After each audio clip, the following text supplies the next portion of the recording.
everyone. We're just discussing what we should consider adding to our photo booth fleet. Whether it's still a good idea to invest on a 360 booth, or maybe pick out an iPad selfie booth, which or probably the most economical from the DSLR photo booth from the 360. This one right here would be the most economical one. Nowadays, you can get one of these shipped directly to your door for around $700. But we talked about in the beginning of this chat is you would have to formulate a good infrastructure to do a drop-off concept, and that can actually get really expensive because the iPad in here is going to need data. So you might have to pay on a monthly basis for extra data, and you're going to need at least 3 of these in rotation every single week to make sure that you're making a good enough money when it comes to the drop-off concept, because the profit margins on the drop-off is a little smaller, but you can increase that by just increasing the amount of photo booths you guys have out and about. Now, this one right here is on my website. It's bundled with a lot of essentials that you guys will need in your photo booth production. And we're talking about backdrops, we're talking about the frame, we're talking about pitch decks, and we're also talking about, content. You need content, the contract, all that comes included. I try to make it a turnkey package. Now, if you guys can't afford $2,400 for an entire package, that's okay. You guys don't have to buy directly from my website. You guys can just reach out to my manufacturer, Jeremy, and let him know we don't need the bundle. We just need the shell. And so there you have it, guys. I'm not in here to try to push a product on you. I'm here to share my philosophy here with you guys and introduce you to something that I'm pretty proud of, which is something that I put together, and that's like a photo booth package. Now let's get back to the questions. Paul Gutierrez, he writes, do you like Snapic better than Luma Booth for the iPad booth? That's a really good question, Paul, because Luma Booth is so cheap in price. I think it's like, I haven't used Luma Booth in over here, but I think Luma Booth is like $20 a month. So if you have an iPad booth like this, right, and you're just dropping them off, I would say don't even consider Snapic at that point, because Luma Booth, when it comes to just simple software, right? Simple, like just take good photos and some GIFs. You can't go wrong with the Luma Booth and pairing it with the drop-off concept. So yeah, I would recommend Luma Booth if you're just dropping off the iPad booth. Now, when you get into higher quality productions, then I would say, yep, Luma Booth is still $19.99 per month. Thank you, DJ Randy. That's basically my opinion. But when you want to attract other clients and offer more experiences, then yeah, Snapic has a ton of different tools, templates. And actually, what I have to do for you guys, and I feel like I owe this to you guys, is I need to come up with a tutorial video on Snapic on how to do the what do you call it, the background removal. So here's the cool thing that I've been thinking about, because I've been thinking a lot more like a businessman more, and not so much like an operator anymore. So I think of my contractors when I'm ready to make a decision.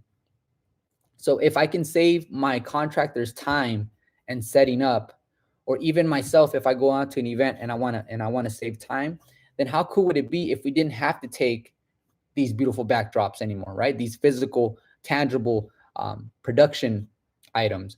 What if we can just upload any backdrop that we want onto our templates, right? Our photos with templates, and they come out so clean that we can customize any background, remove the background with AI, either online or offline. And so I'm experimenting with that right now. So I promise I'm going to make a really cool video for you guys to watch, and so that you guys can understand the benefits of AI background removal, the difference between offline and online background removal. And I'll tell you right now, since I have you guys here, all 18 of you guys, the online background removal is sharper.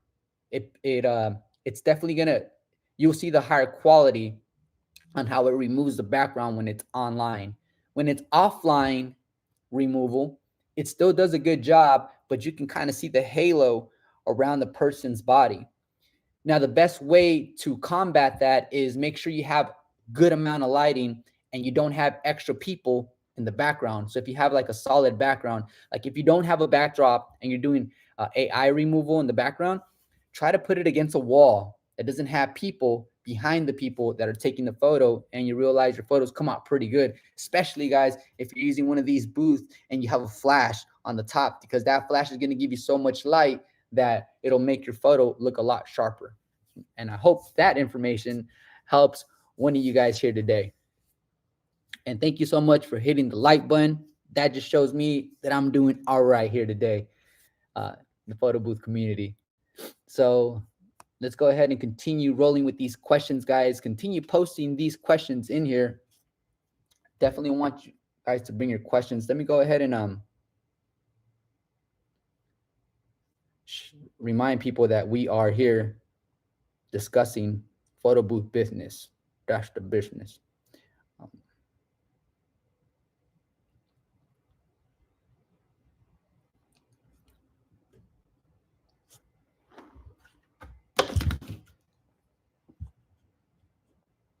All right, next question. You're welcome, Paul. DJ Randy writes, David, have you done a video on external TV screen for Snapic? I know you stopped taking TVs out to gigs, but people still want to know how to do it. DJ Randy, so what I was doing back then is since I was using my iPhone, still using the iPhone for the 360 booth production, the iPhone would communicate with the Apple TV that was connected to the TV. So it would send the signal to the Apple TV to the TV. So, but this was so long ago. Now I understand that there's actually TVs that will mirror whatever's going on your iPhone onto the TV. So there's specific models that you guys want to look into. So yeah, DJ, I stopped taking out those TVs because the TV, the extra outlet I had to look for, plus the tripod the TV was sitting on. That's one of the reasons why. But you're right. If a client wants to be seen on a bigger screen, that's understandable. Let's provide that experience. If it makes dollars and it makes sense, let's just do it, right? But yeah, let's go ahead and go ahead and continue posting your questions here. Another one from Paul. Oh yeah, the AI background removal. Does Snapic have a sharing station feature? Yeah, DJ. So Snapic a few weeks ago, what they're doing now is, say for example, you have people on your 360 booth and your arm is spinning, and then it comes to a stop and the video starts rendering. As soon as that video renders, give it about 5 seconds or less, and then that video syncs with your iPad because your phone is synced with the iPad nearby as a sharing station. So you get that video onto the iPad in about 5 seconds. Here's the thing though, and what I've learned and what I've also shared with Snapic, and when they said, what they told me is, for the best connectivity is make sure that your iPad sharing station is no more than 15 feet away from your actual 360 booth production where your phone's going to be located. Because remember, your phone is communicating with your iPad. So yeah, DJ, Snapic has that, and it's a great feature, especially if you're at an event where there's a ton of people.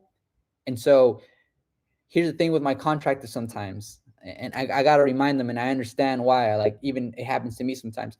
When you guys have people at an event and there's a long line and the video starts showing on their phone and they're on the other, they're coming over after putting their props away, they're coming over to the phone where you're at and they're looking at the video. Don't spend time showing them that 30-second video. Just go ahead and tell them, put your number here, and boom, send them on their way. Or better yet, if you have your iPad sharing station, direct them to the iPad sharing station. If you have an assistant with you, go ahead and let them know your assistant's name, and then your assistant's name, usually, you know, the person will wave them over and help them on the iPad, so you can continue keeping that line flowing, guys. We got to continue. You got to continue getting more videos and more videos throughout the entire event, so that when you reach out to the client the next day, you tell them within a 2-hour span, we were able to capture 80 videos. That means we had 80 groups of people in our 360 booth. So this now for the clients are like, shit, this is amazing. Like, these guys were worth bringing out. They were able to create experiences for 80 groups of people. And so that's when the iPad comes in handy. Now, what I was gonna, what I failed to say is that when you have a long line, don't show the people their video, because as you're showing them their video, there's people waiting in line. So that's when you have to make a decision to say, let's have you go over to the iPad sharing station. What's up, everyone here on Instagram? It's good to see you guys. I hope you guys have a second to come over to the YouTube platform. We're live on YouTube right now. We're answering questions as best to my abilities. So everyone on Instagram, hello. I'll see you guys on the YouTube platform. Let's go ahead and continue with some more questions. You guys have some solid questions, and don't ever be shy to hit the like button as you guys are watching me put it down as best as I can. So let's go ahead and move to the next question here.